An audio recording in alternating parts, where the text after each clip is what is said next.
Family, buckle up because today's episode is about exposing the hypocrisy, dysfunction and outright chaos inside the British royal family. And trust me, after hearing this, you will once again understand why Prince Harry and Meghan Markle were absolutely right to pack their bags, leave that mess behind and build their lives in peace, integrity and dignity. So, what's happening now? Apparently there's a civil war brewing between Prince William and King Charles over how to deal with the Yorks. That's Prince Andrew and Sarah Ferguson. And yes, the whole thing got reignited because Sarah Ferguson's 2011 email to Jeffrey Epstein has resurfaced. In that email, she literally apologised to Epstein, buttered him up with flattery and begged him not to sue her. Let that sink in. This isn't speculation. This isn't a rumour planted by palace insiders about Harry and Meghan. This is documented, published, on-the-record behaviour. And what's happening now? 7 charities have already cut ties with Sarah Ferguson, and the scandal is snowballing. But here's where the hypocrisy slaps us in the face. Instead of the monarchy dealing with Andrew and Fergie decisively, instead of Charles and William showing moral backbone, we're watching them bicker over whether Andrew and Sarah should be banished or quietly kept on the royal payroll. Charles wants to keep them close, while William is stomping his feet, demanding that they be cast out of royal life. And notice something, squad. Every time Andrew or Fergie's filth gets exposed, the tabloids suddenly drag Harry and Meghan's names into the story. This time it's no different. Charles is supposedly worried that if he cuts off Andrew and Sarah, they'll go rogue like the Sussexes. Excuse me? Since when did building a career, running successful charities, producing global content and raising your children in safety equal going rogue? Harry and Meghan left a toxic, racist institution that repeatedly tried to destroy them. That's not rogue, that's survival, that's liberation. But Andrew, a man who settled a sexual assault lawsuit linked to Epstein's trafficking ring, he's loyal to the crown? And Sarah emailing Epstein apologising for daring to criticise him, she's considered salvageable. This is the rotten double standard the monarchy wants us to swallow. Now let's break down the two sides. William, the so-called future king, is pushing hard to evict Andrew and Fergie from Royal Lodge. He's been described as calling them a pair of chancers, claiming their presence embarrasses the monarchy. But don't get it twisted. William isn't doing this out of moral principle. He's not concerned about victims, about the seriousness of Epstein's crimes, or about the stain on the monarchy's reputation. No, he wants Royal Lodge for himself. That's the prize here. Let's not forget, Andrew has a 30-room mansion at Windsor. William wants it. He's had his eye on it for years. That's why he's suddenly so outraged at Andrew and Sarah. It's not morality, it's greed. And Charles, he's dragging his feet because he knows if he pushes Andrew too far, Andrew could start talking. And let me tell you, family, Andrew knows where the skeletons are buried. Mutual assured destruction, that's the game they're playing. Charles can't risk a full-scale war with Andrew because it would blow the lid off the monarchy's dirty secrets. That's why Charles is tiptoeing around, muttering about the late Queen's wishes and trying to keep Sarah close. It's weak, it's cowardly, and it shows you just how fragile the monarchy really is. Meanwhile, Harry and Meghan, who have never harmed a soul, who have never trafficked in scandal, who have never written flattering emails to sex offenders, are the ones vilified, smeared and scapegoated daily. Think about how insane that is. Andrew still lives in luxury, protected by the institution. Sarah is still playing Duchess at charity events, until recently when charities finally woke up and started cutting ties. But Harry and Meghan, who walked away to protect their family, they're branded traitors. This is why I say the monarchy is crumbling from within. The firm is rotting at its core, eaten alive by hypocrisy, jealousy and corruption. William and Charles aren't leaders. They're petty, self-serving men fighting over properties and optics while the world looks on in disgust. Let's also not forget how the media plays its role. Instead of giving front-page outrage to Andrew and Sarah's behaviour, the tabloids spin this as, how do we stop another Sussex situation? They're obsessed with Harry and Meghan because the Sussexes hold up a mirror that exposes just how pathetic the rest of them are. The contrast is brutal.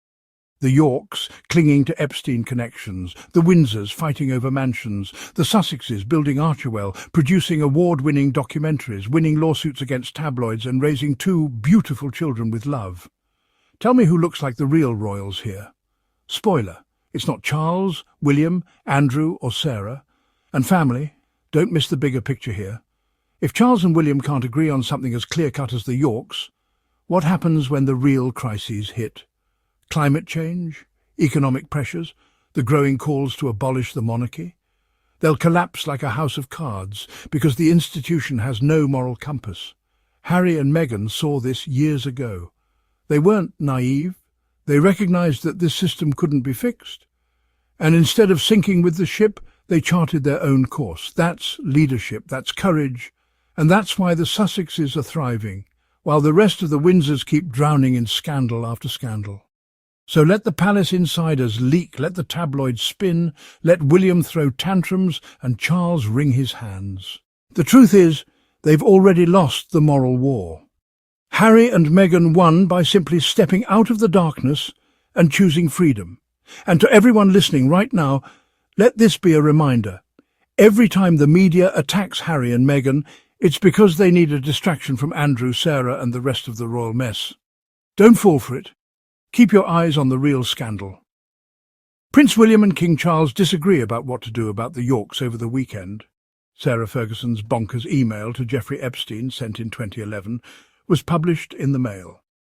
Fergie apologised to Epstein for publicly cutting ties with him and bad-mouthing him, and she poured on the flattery in an attempt to dissuade Epstein from suing her.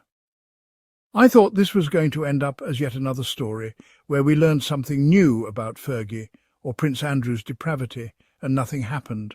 But something is happening this time. 7 charities have cut their ties with Sarah, and there are renewed and widespread calls for King Charles to punish the Yorks. Some of those calls are coming from within the family. That's right, Prince William is still rage-briefing, this time about the Yorks, and of course there's yet another attempt to connect the Yorks and the Sussexes. Prince William and his father are at odds over whether to banish Sarah Ferguson and Prince Andrew over their friendship with Jeffrey Epstein, a royal source has told the Daily Mail. King Charles doesn't want to completely disown the Duchess of York and his brother, because they have been loyal to him and the crown, unlike Harry and Meghan. But the more hardline Prince of Wales considers his uncle and aunt to be a pair of chancers, and had enough of them long before the Duchess of York's latest scandal. William's face, as he stood next to Andrew at the Duchess of Kent's funeral, said it all, an insider said. However, for now, Charles is said to not want to cut all ties to ensure his sister-in-law doesn't go rogue like the Sussexes and respect the wishes of his late mother, the Queen. But he will likely immediately ban the divorced couple from appearing in public with the royal family at events such as Christmas. He may also finally evict them from Royal Lodge, their Windsor mansion, which William is said to be demanding as a minimum. The difference between the Yorks and the Sussexes is that Andrew and Fergie have never publicly criticised the monarchy or the king. Andrew's friends say that even in private they've never heard him say a bad word about his brother, the Mail's royal source said. The king doesn't want to cut ties with his brother, former sister-in-law and that side of the family. The late Queen, conscious that Fergie was the mother of her granddaughters, always took that view, even if Prince Philip couldn't bear to be in the same room as Sarah. But the monarch faces a battle with Prince William, who will be urging his father to take the chance to cut them loose and kick them out of their 30-bedroom home close to Windsor Castle. William has his eye on the future of the royal family, and for the good of the family they must never be seen at events again, the Mail's insider has said. William feels even more strongly than the king that Andrew and Fergie are an embarrassment and will be urging his father to act, the source claimed. The optics of that pair of chancers guffawing away at events look terrible. The Prince of Wales is said to want them out of the Royal Lodge to fend for themselves. Andrew has reportedly refused to move to the much smaller Frogmore Cottage. The royal source has suggested the palace may advise Sarah Ferguson to do a mea culpa interview. I think there's plenty more to come out yet about Epstein and Andrew. Perhaps the royal household should be thinking about pre-empting it all by coming clean, the source said. The Duchess of York can be extraordinarily charming, so I'm sure she will be backpedaling furiously. But this latest scandal threatens her ability to earn money as well as her charity patronages. Who can say what effect that will have on the Yorks' ability to afford the costs of staying at Royal Lodge, where they live at opposite ends of the 30-room house? The Prince of Wales is said to want them out of the Royal Lodge to fend for themselves. Like, Charles has tried. Andrew has a valid lease with the Crown Estates, and Andrew also has a stash of money to pay for Royal Lodge's upkeep. How Andrew got that money no one really knows, but he does have money. He's not dependent on Fergie's income. If Andrew is evicted, he'll sue or make a big stink about it too, which is the real reason why Charles has never gone too hard on the Yorks. Andrew knows too much, and it would be mutually assured destruction. Does William realise that? Does William realise that if the Yorks are completely cut off, they'll start talking because there won't be anything holding them back? Before we wrap this up, I just want to thank you all for riding with me here on the Sussex Squad Podcast. You know we keep it real, we tell the truth, and we protect Harry and Meghan from the lies and smears. If you enjoyed this episode, make sure you subscribe, hit that notification bell so you never miss an update, and if you'd like to support the channel, please consider donating through Super Thanks. Every contribution helps us keep shining a light on the truth and defending the Sussexes. Family, remember, Harry and Meghan are living proof that you can walk away from toxicity and thrive. That's the message we stand on, and that's why the Sussex Squad will never be silenced. Until next time, stay strong, stay loud, and stay proud.